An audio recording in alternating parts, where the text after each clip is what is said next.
लगता है आज डॉक्टर खेलने का दिन है। वेद उस आदमी की नब्ज चेक करने लगा और जल्दी से उस आदमी के पैरों के तलवे पर एक्यूप्रेशर पॉइंट दबाने लगा। फिर उसने उस आदमी के सीने पर पंप किया और उसकी हथेली पर 2 जगह उंगलियों से प्रेस करने लगा। चल भाई उठ जा। एक बार प्रेशर से हथेली दबाते ही उस आदमी की सांस लौटने लगी और वो हल्का सा खांसते हुए होश में आया और कमजोर आवाज में बोला, मैं मर तो नहीं गया? अरे मरते तो स्वर्ग या नर्क में होते, फिलहाल तो आप मुंबई के खड्डों वाली सड़क पर ही हो। आदमी ने हैरान होकर वेद की तरफ देखा जो उसकी पल्स चेक कर रहा था। आपका शुगर लेवल डाउन हो गया था, आपको हाइपोग्लाइसीमिया है, आगे से ध्यान रखना। बिना डायग्नोसिस के तुम्हें कैसे पता चल गया कि मुझे हाइपोग्लाइसीमिया है?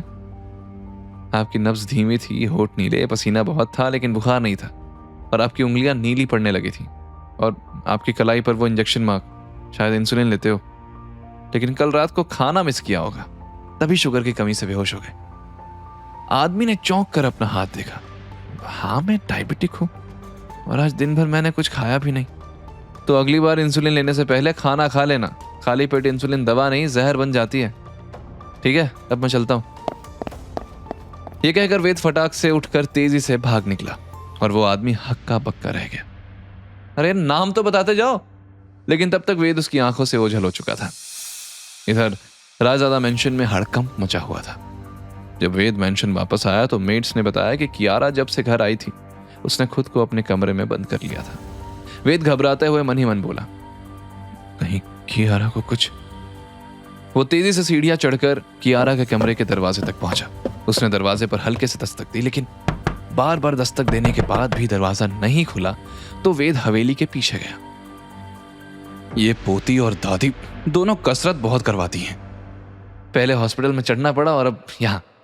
वो तेजी से पाइप से चढ़कर खिड़की से सीधा अंदर कूदा। What the hell? तुम यहां कैसे आ गए? बंदर हो क्या? उसे सही सलामत देखकर वेद ने राहत की सांस ली। अगर मैं बंदर तो तुम मेरी बंदरिया। उसने फिर आसपास नजर दौड़ाई तो देखा कि टेबल पर ढेर सारी फाइल्स बिखरी थी। लैपटॉप पर फाइनेंशियल रिपोर्ट्स खुली थी और कियारा के चेहरे पर थकान के साथ साथ हताशा साफ दिख रही थी। तुम क्या सीक्रेट छुपा रहे हो हमसे? I received a message today. ये कहते हुए कियारा ने वेद को मैसेज दिखाया। ये मैसेज, ये तो वही भेज सकता है जो हमारा रिश्ता तोड़ना चाहता है। सीधी बात है, ये शादी टूटेगी और तुम्हारे हाथ से एमडी की पोजीशन जाएगी और किसी और को तो उसका फायदा होगा ही।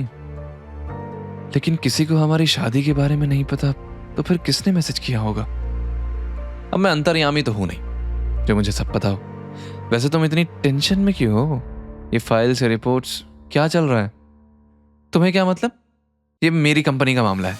वैसे भी ये नंबर्स तुम्हें समझ नहीं आएंगे और तुम्हें देखकर मेरा दिमाग खराब होता रहेगा तो काम कैसे करूंगी? दरवाजा उधर है, तुम जाओ यहां से। ये मेरा भी कमरा है, तुम्हें जाना है तो जाओ, लेकिन मैं तो यहीं सोने वाला हूं। कियारा ने गुस्से में उसे देखा और वापस काम में लग गई। बस कुछ दिन और फिर इसे यहां से धक्के मारकर बाहर करूंगी। खुद को इस कमरे का राजा समझता है। वेद बेड पर लेट गया और कियारा को काम करते देखने लगा। वो बार बार लैपटॉप पर कुछ टाइप कर रही थी, फिर सिर पकड़ लेती थी। बस थोड़ा रेस्ट चाहिए, 1 घंटे में फिर उठकर काम कर लूंगी। ये सोचकर थोड़ी देर बाद कियारा वहीं लेट गई और आंखें बंद कर ली। वेद ने मौका देखा और धीरे से लैपटॉप की ओर बढ़ा।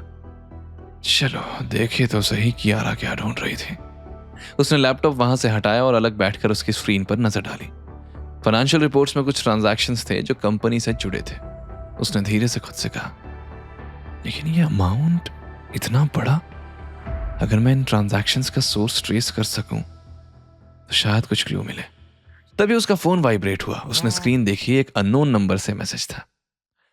आज 2 लोगों की जान बचाकर नींद तो बहुत अच्छी आएगी तुम्हें, लेकिन कल क्या हो किसको पता। अभी खेल खत्म नहीं हुआ है। मेरी नजर हर वक्त तुम पर है। जल्दी तुम्हें तुम्हारा अगला गिफ्ट मिलेगा। क्या फिर से मिस्टीरियस मैन कोई साजिश करने वाला है? कैसे बचेगा वेद उसके प्लान से? क्या वो कियारा की प्रॉब्लम सॉल्व कर पाएगा? आगे की कहानी जानने के लिए देखें अगला एपिसोड सिर्फ पॉकेट एफएम के यूट्यूब चैनल पर और के फॉर किंग के सारे एपिसोड्स को सुनने के लिए डिस्क्रिप्शन में दी लिंक से डाउनलोड करें पॉकेट एफएम ऐप।